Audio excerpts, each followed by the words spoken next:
through what the value is, what the meaning of these things are, why they're important. And then I built this up because I didn't want a big graphic to just show up.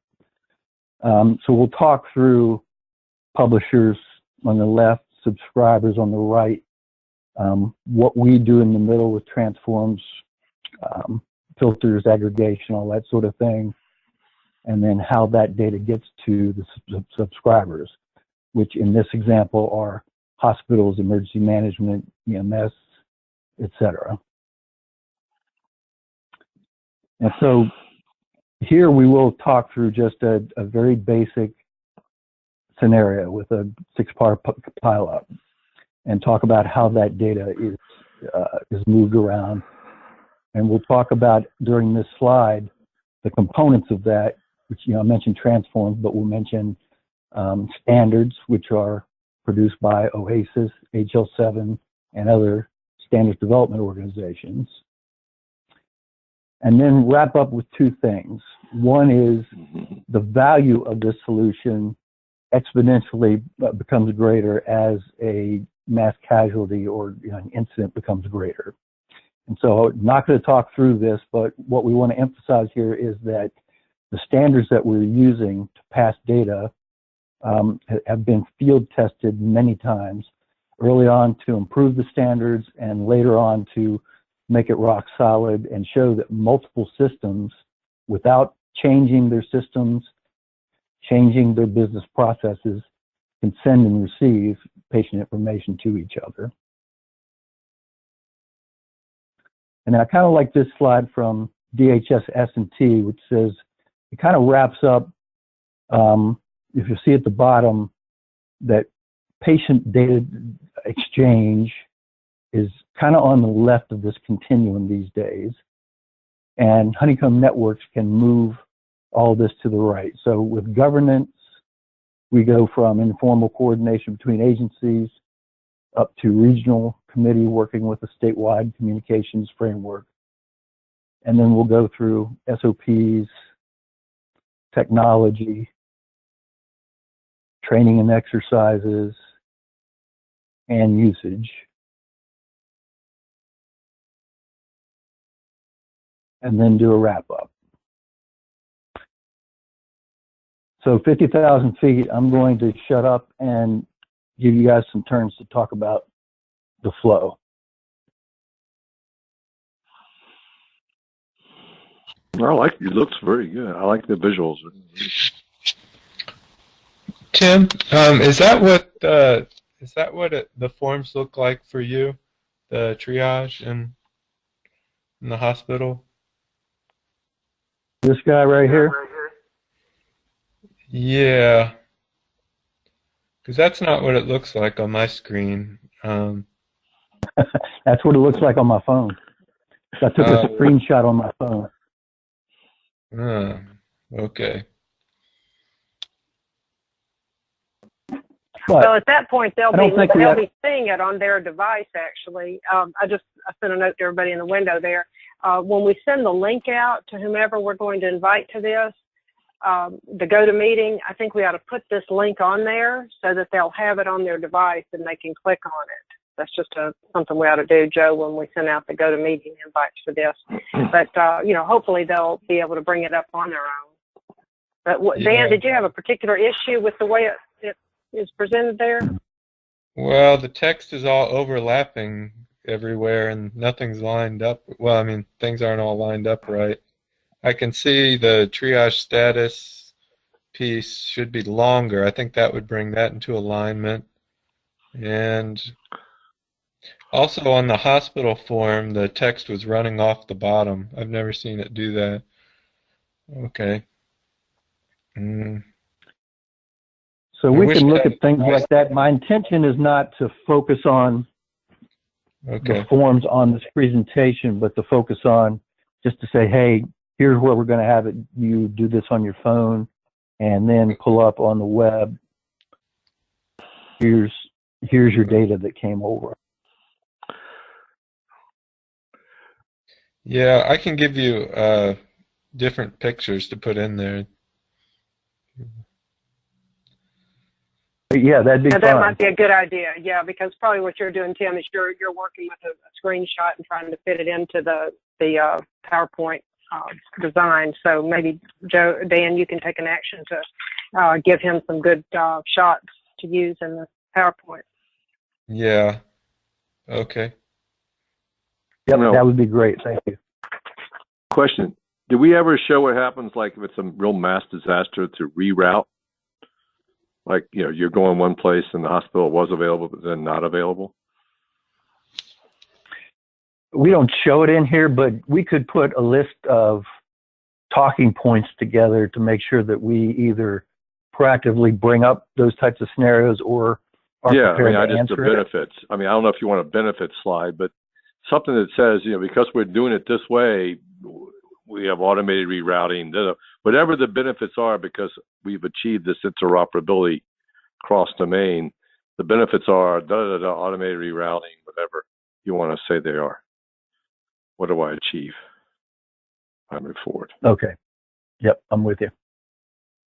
Yeah, so I think those benefits would be good to highlight. The other thing I want to make sure internally our team understands, and we mentioned this a little bit last time, is the actual routing and the actual database with hospital details, and that this is all information that we're not developing a database right now for, but we will if there's a need. So, and just so you all know too, that hospital routing, what we've learned is the APCO-NENA work that's going on with Next Gen 911, and it's called the EIDD, the Emergency Interoperability Data document, the EIDD, which is going through many years of approval now. When it does come out, it will have an element that will be hospital routing, so that EMS, when it gets routed, it'll get its data from the EIDD. So that's one of the transforms we'll ultimately do as well. So we'll pull data from the EIDD. So it's good for us to all know that that we know what an EIDD is and that we will work with it, but I don't want to try to demonstrate anything with that because it's still a futuristic thing, but it is something we know about and we'll work with when it's available.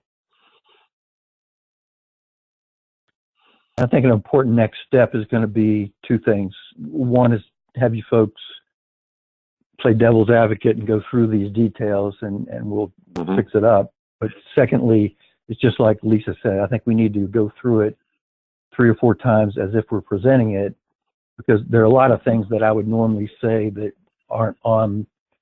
My approach is not to put everything on the PowerPoint, but I could put some of these bullets in the notes section below each one for us to practice with. Well, and what would be great is to have, if you all have done this before, because I'm not been in healthcare, but the common questions you'll get from a customer. You have the common questions we'll receive and what the response should be. That would help. Just a question, typical questions we get after a briefing or during the briefing. And, that would be helpful. Good point. Okay, I'll take an action to get that started.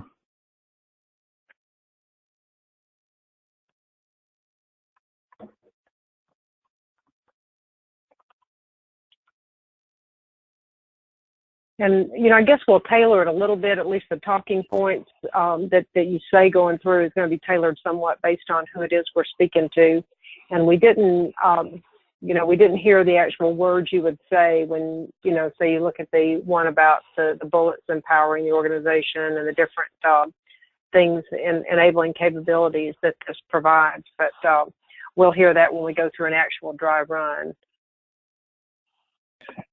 Right. And so for our time today, I could always go through that at middle speed or something, or again, you guys could consume a little bit of this some more, and then we could come back. I could do it, have other people do it.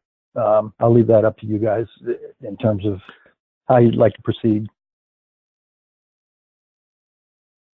Yeah. I guess for me, what I'd kind of like to do is, go ahead, Joel, because I want to get your inputs on this. And just for an overview for us today, we have another probably 15 minutes or so with this today, and get y'all's inputs, and then let Tim send the presentation out, and then you can really look at it line by line, and we can get back together next week on it. Yeah, one of the things that I I found very helpful when I was trying to, years and years ago, when we were marketing the first collaborative technology solution. A lot of people thought we were something else. And so I had a little chart that said, well, and no, that is not collaboration, that is this. So sometimes people think they already have this or something like that. And if you can say there are other products on the market that they think they already have, but your product's better and has features and functions this, you need to know how, if they've already using something and you're an upgrade to what they're already using, you got to be able to know how to say, well, no, if you come with us, you get these added features. We do a lot more than that. You know what I'm saying? So here's your basic product. Joel, yeah, I particularly like that because like what we learned when we talked last week is everybody has a triage card of some sort. Sometimes it's a paper card. Sometimes it's an actual triage. Sometimes they have nothing. If they have nothing, they might could use ours. But the idea is whatever is being used, and identify some of them that are out there. I know, Tim, you're aware of some of them, and Dan found some of these on the web too. But we can transform any of those into the TEP format. So that way they see clearly where we fit. Mm-hmm. Yeah, I can see that. That gets me thinking, Joel. So that's great because there's different perspectives. One Lisa just mentioned. Another perspective may be, hey, we already have SharePoint, so we're already sharing data. Exactly. People will think they already have this, and you should be ready to say, well, no, this is different than SharePoint, or you get these added features and functions that you can't do in SharePoint. Yeah, there may be something up front we need to do just to get people's heads in the right place regarding that potential misunderstanding. I would think that could be, exactly. I mean, you're right. You could probably have some upfront thing to say, Mm-hmm. Yeah, because if they think they already have everything they need, they're going to be turned off the rest of the briefing. So, if you put that up front and say, we understand you have these things, but right, here's the additional features. One thing that I think people just it grabs them right away when you can say, wouldn't it be awesome if when the ambulance gets to the emergency room, all of the data for the patient is already in the doctor's hands? Something like that. The ability to do that, I think, is really a grabber.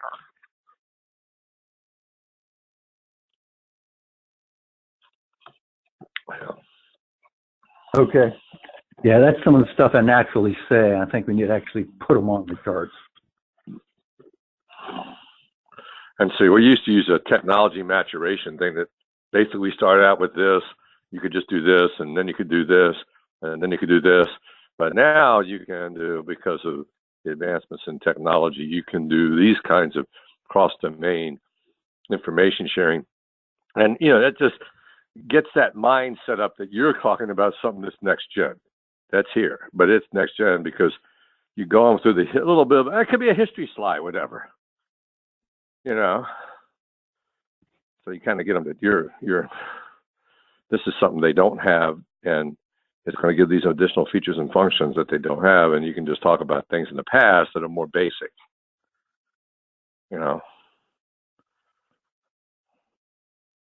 That's sometimes good for older, but that works for older people like me. It tends to you be tell them those what they people know. You tell them what they know already about things they know, and then you move to the next. You relate to what they already know. Yeah, that's a great point. Start from where they are, and then step off from. Yeah. And that's a good reason to learn as much as we can about who it is we're presenting to beforehand. Like when we talk to a clinic, we know they have a really amazing system of tracking things, but they aren't using a data standard. When we talk to Kaiser Permanente, we need to be up to speed on what they do. Yeah, who is the main audience? Is it the CIOs of the healthcare, or is it it wouldn't be a doctor or nurse, would it? It would probably be somebody senior, right? A decision maker? I think so. And Joel, that's a real good question, and we need to find out who the decision makers are. But who we've been exposed to at HL7 is the Public Health Emergency Response Working Group. And we know they have people from Kaiser Permanente as well as, you know, Mayo, and they also have CDC and HHS people that are in that room that have had a taste of this. But who's the one that actually makes the decisions for a given hospital? I don't know. You know, that's something we need to find out. Who's going to buy? I think it could be a number. I mean, it could be people that would help us stair step to decision makers, but I think ultimately it's decision makers we want to put in front of them so that they see a capability that they would want. Yeah, because I think a lot of times in the healthcare field now, it doesn't one institution owns several hospitals or hospital chains. So wouldn't it be, if you're doing interoperability, it would seem to me that the people most interested if they had different hospitals with different systems. Wouldn't it? Yeah, and actually there's two audiences at that level. It would be that on the hospital side, but also, you know, my practitioner's big value was there's so many patient tracking systems out there that don't talk to each other. So within my state, across my state lines, and with the feds when things grow, none of these systems talk to each other, and we have to do everything manually. So there's the emergency side sell and the hospital sell both. Mm-hmm.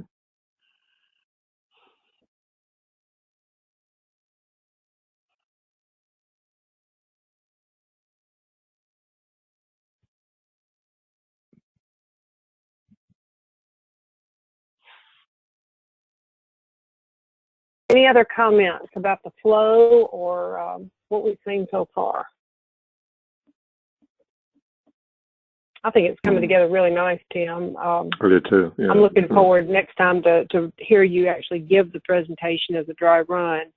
Are you using the notes part of the PowerPoint to document what you're going to say?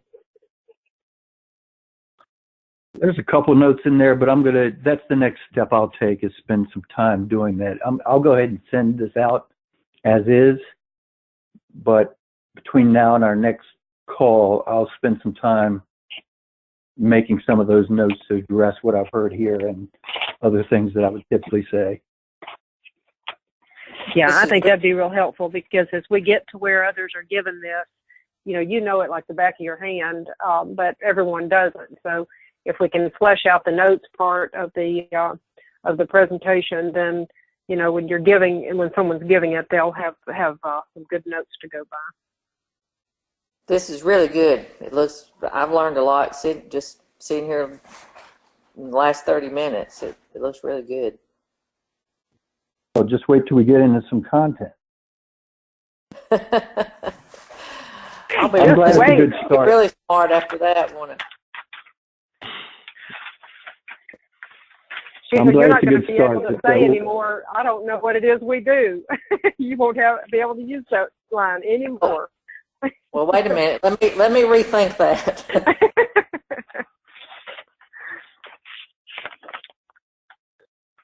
All right, what else? All right, so Tim, you're going to send this out to everybody so that we can each take a look at it up close. I was going to say too, I really like that one where you put the filtering inside the honeycomb bit in the middle. That's one of your builder slides, left to right. I think that's good. I'm anxious to hear what it is you're going to say about that. So I'm looking forward to the notes when you get those fleshed out. That'll be real strong too. Oh crap! I don't know what filtering is. Oh yeah, you do. You know exactly what I'm talking about. So yeah, it's going to be good. So we'll be able to really beef this up with some good words behind it, and something that I think Suzanne will be intrigued with, and I will be in a point to get some real good feedback from her. And she has this conference coming up also the end of the month. So if she needs to do this, let's say, or on the weekend, would that be doable with everyone if we need to? Sure.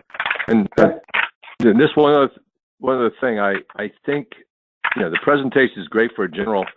Do we want to do one that has almost everything here, but because isn't the VA hospital for DOD all the same?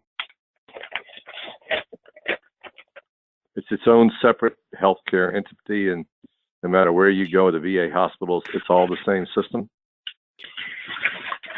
I don't know the answer to that, but I know that on the practitioner working group, wasn't it? Was it John Donahue or someone else, Tim, that was from the VA that participated in HL7 with us, or with the practitioner working group, and then I've seen him at HL7 as well.